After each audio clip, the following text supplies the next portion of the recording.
रुपेरी पडद्यावर 1994 साली सुपरहिट ठरलेला चित्रपट म्हणजे माझा छकुला. आजही हा चित्रपट टीव्हीवर लागला तर तितक्याच आवडीने पाहिला जातो. चित्रपटाची कथा, कलाकारांचा दमदार अभिनय यामुळे चित्रपटाने रसिकांची पसंती मिळवली होती. धमाकेदार चित्रपट जितका रसिकांना भावला तितक्याच कलाकारांच्या भूमिकांनाही पसंती दिली. रसिकांनी चित्रपटातील कलाकारांना तसंच त्यांच्या भूमिकांना डोक्यावर घेतलं. विजय चव्हाण, महेश कोठारे, लक्ष्मीकांत बेर्डे, निवेदिता सराफ तसेच बालकलाकाराच्या भूमिकेत झळकलेला आदिनाथ कोठारे. चित्रपटातील सगळ्याच भूमिका रसिकांच्या पसंतीस पात्र ठरल्या होत्या. चित्रपटात आणखी एक खास भूमिका लक्षवेधी ठरली होती, ती गिधाड खलनायकाची. ही भूमिका आजही रसिकांच्या आठवणीत आहे. विशेष म्हणजे गिधाड या भूमिकेने सर्वांनाच धडकी भरवली होती. ही भूमिका ही प्रचंड गाजली होती. बिपिन वर्टी यांनी ही भूमिका मोठ्या खुबीने साकारली होती. बिपिन आणि महेश कोठारे यांच्यात खूप चांगली मैत्री होती. इतकंच काय तर महेश कोठारे यांच्या अनेक चित्रपटात बिपिन वर्टी झळकले आहेत. मात्र माझा छकुला चित्रपटातल्या गेटअपमुळे त्यांना ओळखणेही अशक्यच.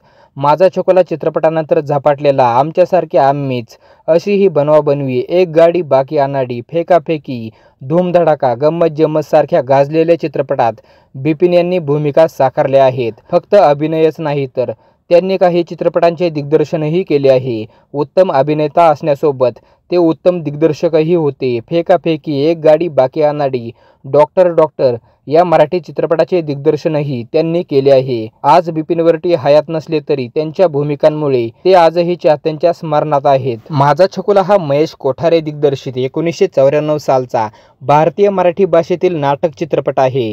या चित्रपटामध्ये आदिनाथ कोठारे, निवेदिता जोशी, लक्ष्मीकांत बेर्डे, महेश कोठारे आणि बिपिन वर्टी यांच्या प्रमुख भूमिका आहेत. माझा छकुला या चित्रपटाचा महेश कोठारे यांनी हिंदीमध्ये मासूम या नावाने रिमेक केला होता. चित्रपटाचे कथानक असे आहे की आदिनाथ जेव्हा त्याच्या आईसोबत मुंबईला येतो तेव्हा त्याचे आयुष्य पूर्णपणे बदलते, पण शेवटी त्याचे अपहरण होते.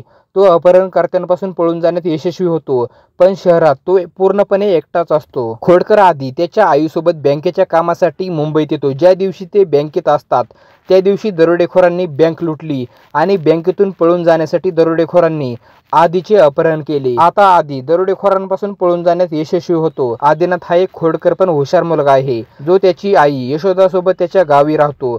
सखाराम त्याचा काका त्याच्या गावात येतो, पण आदिनाथच्या रागाने कंटाळून त्याची सुट्टी कमी करतो. आदिनाथ यशोदासोबत सखारामच्या घरी बँकेच्या कामासाठी मुंबईला जातो. मुंबईत पोहोचल्यावर यशोदाची पर्स 2 पॉकेटमार लक्ष्य आणि परशा हिसकावून घेतात. आदिनाथ पर्स परत मिळवण्यात यशस्वी होतो.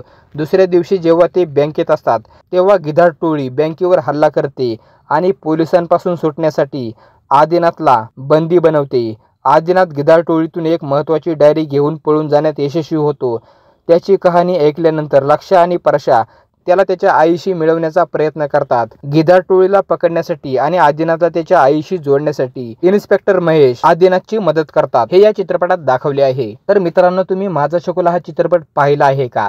तुम्ही हा चित्रपट पाहिला असेल तर तुम्हाला हा चित्रपट कसा वाटला होता मला कमेंट करून नक्की कळवा.